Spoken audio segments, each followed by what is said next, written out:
Hi guys, मेरा नाम सोनल है एंड मैं अभी साउथ कोरिया में शिफ्ट हुई हूँ एंड ये मेरा फर्स्ट वीडियो है एंड अब से मैं आप सबसे मेरे कोरिया में रहने वाले एक्सपीरियंस शेयर करना चाहूँगी। सो प्लीज़ मेरे चैनल को लाइक शेयर एंड सब्सक्राइब करिए। Thank you so much. And आज का मेरा फर्स्ट वीडियो है कि क्या कोरियन लोग ड्रेसेस जो होते हैं क्या वो इंडियन लोगों को पसंद नहीं करते। सो मेरे कुछ एक्सपीरियंस है जो मैं आप लोगों के साथ शेयर करना चाहती हूँ। मेरा फर्स्ट एक्सपीरियंस है एयरपोर्ट से। जब मैं एयरपोर्ट से बाहर आई तो मुझे समझ नहीं आ रहा था कि क्या करना है। वहाँ पे बस स्टॉप्स थे तो मैं वहाँ जाके रुक गई। फिर मुझे समझ नहीं आया कि मतलब मुझे टिकट लेनी है कैसे लेनी है। तो मेरे पीछे एक सर थे, मैंने उनसे पूछा कि सर मुझे टिकट लेनी है, मुझे यहाँ जाना है। तो उन्होंने मुझे टिकट काउंटर दिखाया कि यहाँ आप टिकट काउंटर है, यहाँ पे आप जाइए, आप टिकट लीजिए। मैं टिकट लेके आई एंड यस मैं उन्हीं के सामने आके खड़ी हुई क्योंकि उन्होंने जगह छोड़ के रखी थी। वो हो गया। फिर उसके बाद मैं उनसे पूछ रही हूँ कि मेरा लगेज मुझे कैसे रखना है। तो उन्होंने बोला आपको कोई टेंशन लेने की ज़रूरत नहीं है, यहाँ पे लोग हैं जो आपका लगेज रखेंगे और आपको उतार के देंगे आपके स्टॉप पे। सो मैं वहाँ पे बैठी। फिर मैं आई एस एन यू से। फिर मैंने कैब किया। सो मेरा कैब का एक्सपीरियंस ये था कि मुझे कुछ भी समझ नहीं आ रहा था क्योंकि उनकी कोरियन सुपर फास्ट होती है, एकदम फास्ट फास्ट बोलते हैं। तो मुझे नहीं समझ आ रहा था कि मुझे क्या करना है। सो उन्होंने मुझे बोला कि एक काम करो, आप आगे आगे बैठो। फिर मैं आगे गई, मैंने अपना करेक्ट लोकेशन डाला और उन्होंने मुझे यहाँ छोड़ के दिया। ये मेरा दूसरा एक्सपीरियंस था। थर्ड एक्सपीरियंस है मेरे गोशिवॉन के ओनर का। Goshiwon is a kind of hostel. मैं इसके बारे में आपसे बाद में शेयर करूँगी अगर आपको चाहिए तो। सो मैंने इंडिया से ही ये गोशिवॉन ऑनलाइन सर्च करके बुक किया था एंड मैंने सिर्फ डिपॉजिट मनी दिया था। तो जिस दिन मैं यहाँ पहुँची थी मैंने मेरे ओनर से पूछा कि आपको कब रेंट चाहिए, मैं आपको कब रेंट दूँ। तो उन्होंने बोला कि कोई ऐसी प्रॉब्लम नहीं है, आप रहिए, जिस दिन मैं आऊँगा उस दिन मैं आपसे रेंट मांगूंगा। सो मतलब मुझे कोई दिक्कत नहीं हुई, कोई प्रॉब्लम नहीं हुई एंड इवन मुझे उन्होंने बहुत हेल्प करा है। जब मैं यहाँ पे आई थी तो मुझे डायरेक्शन नहीं समझ में आ रहे थे तो वो कंटिन्यू मेरे साथ ईमेल में मुझे बता रहे थे इस यहाँ उतरिए, वहाँ उतरिए, आपके पास लगेज रहेगा। एंड जैसे मैं यहाँ उतरी थी तो यहाँ पे एक मैम थी जो काम कर रही थी। तो वो मैम ने मुझे हेल्प किया लगेज ऊपर लेके जाने के लिए। इतनी हेल्प तो मुझे इंडिया में भी किसी ने नहीं करी है कि टैक्सी से सामान उतार के दें, टैक्सी में सामान रखे, मैं ही खुद करती थी। ठीक है, इट्स ओके। यहाँ आने के बाद ये था। फिर उसके बाद मेरा एक्सपीरियंस था कि मुझे जाना था किसी काम से, डॉक्यूमेंट्स लेके बाहर। एंड एज ऑल ऑब्वियस सी बात है मैं भूल गई थी डॉक्यूमेंट्स प्रिंट करना, एज ऑलवेज एज यूजुअली जो मैं करती हूँ। तो मैं जैसे ही सबवे से उतरी मुझे वहाँ पे सेल्फ प्रिंटिंग शॉप दिखी।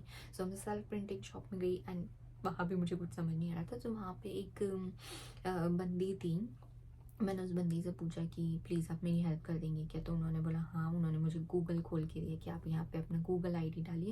एंड हमेशा की तरह मैं अपना पासवर्ड भूल गई थी तो मैं अपना पासवर्ड रिसेट कर रही थी। उतने में उन्होंने अपना पूरा काम निपटा लिया और वो मेरे पास आके खड़ी हुई एंड उन्होंने मुझे पूछा कि ये पेज प्रिंट आउट कराना है। तो मैंने बोला येस। उन्होंने ही प्रिंट आउट करवा के दिए एंड उसके ऊपर से मेरे कार्ड नहीं चले तो पता नहीं क्यों फिर से मैं बहुत एम्बेरस फील कर रही थी। बट येस उन्होंने मुझे पेमेंट करके दिया है एंड फिर से मुझे बहुत बुरा लग रहा था कि मुझे दूसरा पेज भी चाहिए था। सो मैंने उनको बोला कि आप प्लीज़ मुझे दूसरा पेज भी करके देंगे प्रिंट आउट। उन्होंने वो भी प्रिंट आउट करके दिया एंड उन्होंने उसका भी पेमेंट करा। सो इट्स लाइक मेरे प्रिंट आउट एंड मेरा पेमेंट उन्होंने करा। एंड जब मैंने बोला कि मैं आपको कैश प्रोवाइड कर सकती हूँ तो उन्होंने बोला no no it's okay, it's so cheap, don't worry. And उन्होंने मुझे ये करके दे दिया। फिर उसके बाद जब मैं वहाँ से रिटर्न आ रही थी तो मेरा बस का फर्स्ट ट्रैवल था। तो मुझे नहीं पता था कि मैं सही डायरेक्शन में हूँ या नहीं। सो मैं बस में जैसे ही एंटर करी तो मैंने जो ड्राइवर थे उन्होंने पूछा कि क्या ये इस स्टेशन पे जा रही है। तो मेरे सामने एक अंकल थे, अंकल उनको बहुत अच्छी इंग्लिश आती थी, उन्होंने मेरी पूरी हेल्प करी कि हाँ हाँ ये उधर ही जा रही है। फिर उन्होंने मुझसे पूछा कि मैं कहाँ से हूँ एंड मैंने जब बताया कि मैं यहाँ से हूँ फिर उसके बाद उन्होंने मुझे और मुझसे बात करी। बट ऐसा मुझे नहीं लगा कि वो मुझे पसंद नहीं कर रहे हैं या बहुत बुरा लग रहा है उन्हें। सो मुझे बहुत अच्छा लगा। एंड यार कोरियन लोग बहुत अच्छे हैं, आप उनसे पोलाइटली बात करिए, वो करेंगे। मुझे नहीं पता कि क्यों लोग ऐसे बोल रहे हैं। बट यस जब स्नो हुआ था मैं स्नो में खेल रही थी तो वहाँ से जितने अंकल जा रहे थे वो मुझे सब देख के हंस रहे थे, मतलब एक्सपेक्ट कर रहे थे। सीरियसली उनको ये समझ में आ गया था कि मैं फर्स्ट स्नो देख रही हूँ यहाँ पे। बट ओके मुझे बड़ा मज़ा आया।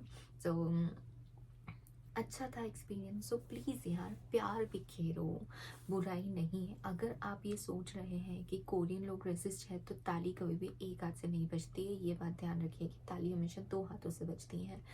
अगर मैं यहाँ पे हूँ, इंडियन बंदी यहाँ पे है और कोरियन बंदी इंडियन बंदी के साथ मिसबिहेव कर रहे हैं, तो बट ऑब्वियस सी बात है आप यही सोचोगे कि भाई कोरियन बंदे वैसे होते हैं। तो जो समझदार है वो समझ गए होंगे कि मैं क्या बोलना चाह रही हूँ।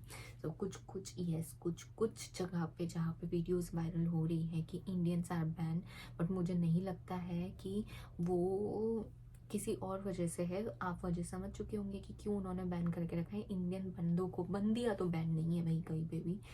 मैं बहुत जल्दी किसी क्लब में जाऊंगी और वहाँ का वीडियो आपसे पोस्ट करूंगी, शेयर करूंगी। सो प्लीज़ यार प्यार भी खेलो, कोरियन लोग बहुत अच्छे हैं, मेरा एक्सपीरियंस बहुत अच्छा रहा है। And thank you, bye bye, आज के लिए इतना ही।